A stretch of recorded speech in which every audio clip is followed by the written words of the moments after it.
ci Mbàkke Kajoor te yàlla dogaloon ñaari at yi jàll yëpp defuñu ko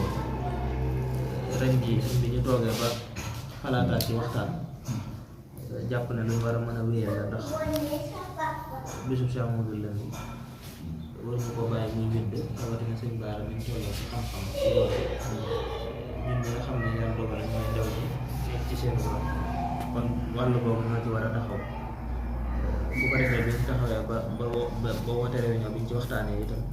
ñu ne dañuy fas yéene na nga xam ne noonu lañ ko daan defee ñu dundale ko noonu mooy bu ñu nee suba la màggal bi ca penc ma ñu amal fa aw waxtaan boo xam ne dañuy woo mboolem bokk yi ñu teewee ko waxtaan ci dundu Cheikh Modou Lamine ak liggéeyam loolu yi mooy li nga xam ne moo sabab suñu ñëw bi tey ñu wax ne itam yàlla dogal jàpp boo xam ne yàgg nga ñu koo jàppale ci liggéey bi ñuy liggéey ak yoon woo ñu ci daan wan ñuy tege ci yoon woo di ca am ndam yu rëy rëy ak ànd boo ko yàgg ànd ak ñun itam lépp luñ ciy def itam danañ ñëw ba ci yow gaaral la li nga xam ne mooy suñu pas-pas ak liñ bëgg a def bu ko defee itam lépp loo ñu ci gën a dolli rek ñu fas yéene koo doxee noonu loolu daal mooy li nga xam ne moo ñu taxoon a jóg beneen ba ca dolli ko waatoon itam mooy mbokk yi biñ dajee ba waxtaan itam dañoo xalaatoon ku mel sëñ Gana Messere ndax gis nañ am yëngoom ci kër gi rawatina seenu jàpp te itam mel ni am na gëstu Cheikh Modou Lamine te kon yàlla dafa dogaloon ñaari at yëpp yënguwuñ ci woon kon baax na thème bi ñu jël ko indiwaat sëñ Baara ak dundam ak xam-xam bu ko defee bu mel ne sëñ Gana bu fekkee dina jàppandi loolu itam bokk na ci li bokkee xalaatoon ñu jox ko contrat bi mu defal ñu suba la màggal am na beneen waajtaay itam boo xam ne mbokk yi doon nañ ko xalaat mooy waajtaayu Mbàkke Kajoor lañ koy tuddee waaye dañoo waxoon ne dañuy tànn lenn ci kër sëñ Tuubaa yi defe ko ci ñu tànn Daaru Xudoos bu nga xam ne loolu day jiitu màggal bi le 15 bi itam lañ ko xalaatoon nga xam ne dañ koy dem mbooloom buy minte ak Daaru Xudoos moo xam fu sëñ bi wax ne foofu lañ koy defee ca mbaar ma wala feneen fu mu wax su ko defee ñu def ko waxtaane ko bi si am loolu itam biig lañ ci waxtaan biñ ca paree itam suñ Cheikh Thioro doon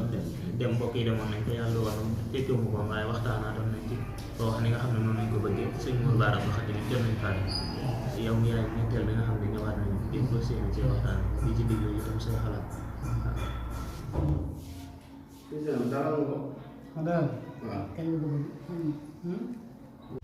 sëñ Moustapha démb lañ koy jël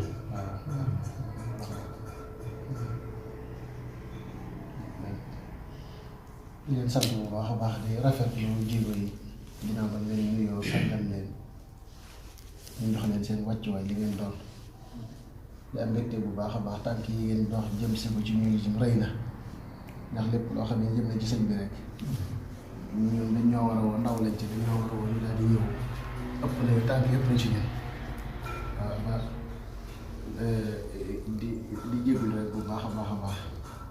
ci tànk yi ngeen ëpp na ci ñun loolu di jëm sëñ Baara yoon yi ngeen dox nag lu am solo la lu am solo la yoon yi ngeen dox yi ngeen jaar fas yéene dundal xam-xam waaye jaar ko ci seen maam nga xam ne kenn raw ko fekki xam-xam rek lim ci yor ak lim ci duy bari na lool boo jëlee exemple sëñ Mour Baara day daal doole sëkk lu kon tax na bu ngeen jógee ni ci xam-xam ngeen di dox moom ngeen dundal loolu lu sedd xol la képp koo xam ne ni bëgg na loo fekk képp koo xam ne bëgg na lu baax lii ngeen di def nag bari na ñu mu war bari na ñu ko waroon a mën a taxaw waaye nag mbir mu nekk suñ boroom daa am ci ñu koy jaalale mu dox jàpp leen ni itam ci seen loxo la nekk yéen a moom lépp seen loxo yi. Allahumma amiin amiin.